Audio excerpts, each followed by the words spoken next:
السلام عليكم، ازيكم يا جماعه؟ عاملين ايه؟ اتمنى انكم تكونوا كويسين وبخير.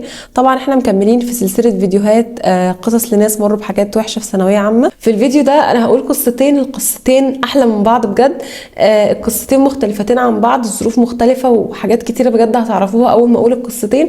هبدا باول قصه معاكم، وهي البنت دي بتقول: نفس التوقيت ده السنه اللي فاتت كنت حاسه اني ضايعه، كنت حاسه اني مش بجتهد كفايه، وان دايما في كذا حد احسن مني يستاهل انه يدخل طب وانا لا. بذاكر على قد ما اقدر وكنت بحل كتير، بس برضو حاسه ان في حاجه غلط. كنت سايبه الفصل التاني فيزياء كله علشان ما فهمتوش، او بمعنى اصح كنت مش بحل الواجب حتى فيه، يا دوب بحضر الحصه بس. كنت مراكمه منهج الانجليش كله او الثمان او 9 يونتات اللي خدوهم تقريبا، علشان كان اونلاين وما كنتش بتابع مع المستر. وده اللي انا بقوله علشان الناس اللي بتاخد اونلاين، لو انت شايف ان انت بجد اونلاين مثلا بيخليك ان انت ما تتابعش مع المدرس صح، فانت لازم تنزل درس في السنتر، لان انت بتقعد تراكم على نفسك كتير قوي. وبجد انا مش برشح ابدا ان حد يخلي الدروس بتاعته اونلاين وما ينزلش السنتر، خصوصا الناس اللي بتحس ان هي اصلا مش بتعرف تتحكم في نفسها، وان هم بيراكموا بقى الحصه عليهم كتير. لكن لما بتنزل الدرس بتبقى مضطر ان انت تتابع مع المستر اول باول علشان تفهم الحصه اللي بعد كده. لكن لو انت في الاونلاين فبتفضل تقول انا هذاكرهم كلهم مره واحده، وبجد الموضوع بيبوظ منك، وبتلاقي ان انت تراكم عليك حاجات كتير. كنت مراكمه منهج الانجليش كله او الثمان او 9 يونتات اللي خدوهم تقريبا عشان كان اونلاين وما كنتش بتابع مع المستر.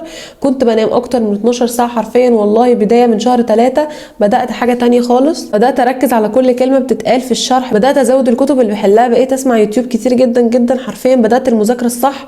كنت دايما خايفه من فكره ربنا مش هيسويني باللي بدا من بدري، بس ما كانش فيه وقت للتفكير في ده قوي، وان كرم ربنا كبير. ده اللي انا كنت بقوله في كتير من الفيديوهات قبل كده. يا جماعه معذره بس عن صوتي عشان انا عندي برد. ده اللي انا كنت بقوله كتير قبل كده في الفيديوهات، ما تركزش على ان انت هتلحق ولا لا او اي حاجه من الحاجات دي، مفيش وقت اصلا للتفكير في ده. وده اللي انا قلته في كل القصص اللي فاتت قبل كده.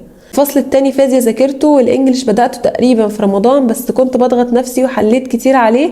عملت كل اللي في وسعي في الفترة دي وسبتها على ربنا. دلوقتي انا في طب بشري الحمد لله، جبت 94%، وجبت في الفيزياء 57 من 60. وكمان اللي غلطته كان بسبب حوار النجيم في ب حاجه كده في البابل شيت، حوار كده كبير يعني. كماده علميه كانت تمام واتظبطت. الانجليش اللي كنت بقول اني مش هنجح فيه بسبب الاهمال جبت فيه 49 من 50. الخلاصه كل حاجه في ايدك، استعين بالله وهتوصل. طبعا البنت دي كانت بتذاكر في اول السنه لكن ما كانتش بتذاكر المذاكره اللي هي، وكانت حاسه ان هي مش بتذاكر كفايه، او ان مذاكرتها دي اصلا هتدخلها طب. جت في شهر 3 وشدت جامد جدا على نفسها، وكانت بتقول ان في حاجات واقعه منها ولمتها. والانجليش اصلا ما كانتش تعرف عنه حاجه، وكانوا مخلصين 8 او 9 يونتات وهي ما تعرفش فيهم اي حاجه. بس في الاخر الحمد لله جابت 94% ودخلت كليه طب بشري، والحمد لله ربنا كرمها. فزي ما البنت قالت وزي ما انا قلت في الفيديوهات قبل كده كتير، ما تركزش على هل هلحق ولا لا، لان اولا مفيش وقت للتفكير في ده، ثانيا ربنا كرمه كبير قوي قوي. اتعب واعمل اللي عليك وصدقني هتلاقي نتيجه في الاخر انت ما كنتش تتخيلها. القصة التانية البنت دي بتقول: هي مش قصتي بس هي قصة واحدة اعرفها. المهم هي كانت بتجيب درجات وحشة خالص في اولى وتانية ثانوي، وكانت فاقدة الامل والشغف في كل حاجة، وكانت بتقول انا مستحيل ابقى زي اللي بيدخلوا طب دول. وكمان كانوا الناس اللي حواليها بيحبطوها اكتر، وده كان مسبب لها فقدان شغف جامد. وجات عليها تالتة ثانوي وكانت بتذاكر والدنيا ماشية تمام، بس لما بقت تحل ودرجاتها في الامتحان كانت وحشة خالص، بس فهي كانت بتعمل اللي عليها وحلت كذا كتاب وبدأت تتعود على النظام، وبدأت درجاتها تتحسن وترجع ثقتها في نفسها. ولكن حصل لها اكتر حاجه محزنه بجد، وهي ان امها، وهي الوحيده اللي كانت بتشجعها، ماتت الله يرحمها. وهي قعدت فتره جامده مش بتذاكر ولا بتفتح كتاب خالص، وكانت مكتئبه. بس في يوم كانت بتصلي وبتدعي لمامتها، رجعت لنفسها تاني وقالت اكيد امي مش هتحب خالص اني محققش حلمي وابقى مش واثقه في نفسي، واكيد هتحب تشوفني في المكان اللي انا وهي عايزينه وهو كليه الطب. وبدات ترجع تاني لنفسها. قد ايه كان صعب عليها انها ترجع زي الاول، بس هي وكلت امرها لربنا وعملت اللي عليها. وحقيقي قد ايه انا بشهد ان هي تعبت جامد الفتره دي، والناس المحبطين اللي كانوا حواليها، بس هي جابت المعدل اللي يدخلها طب بشري، وهي دلوقتي دكتوره حققت حلمها بعد التجربه اللي عشتها معاها. الهدف عشان تحققوا حلمكم مش بالذكاء خالص، لا هو بالاجتهاد والوثوق في ربنا اولا، وانتوا قبل اي حاجه ثقوا في نفسكم واعملوا اللي عليكم. بجد يا جماعه بجد القصه حلوه قوي. انا اخترت ان انا اقول القصه دي كمان بالذات علشان في ناس كتير منكم دخلت كلمتني وقالت لي ان هم باباهم او مامتهم اتوفوا وان هم مش قادرين يكملوا. فانا بجد ساعتها كنت زعلانه قوي، وبجد القصص اللي زي دي ببقى مش عارفه ارد اقول ايه فيها. بس زي ما البنت دي قالت وزي ما هي فكرت، اكيد مامتك وباباك هيكونوا حابين ان هم يشوفوك في الكليه اللي انت كان نفسك فيها واللي هم كمان كان نفسهم فيها.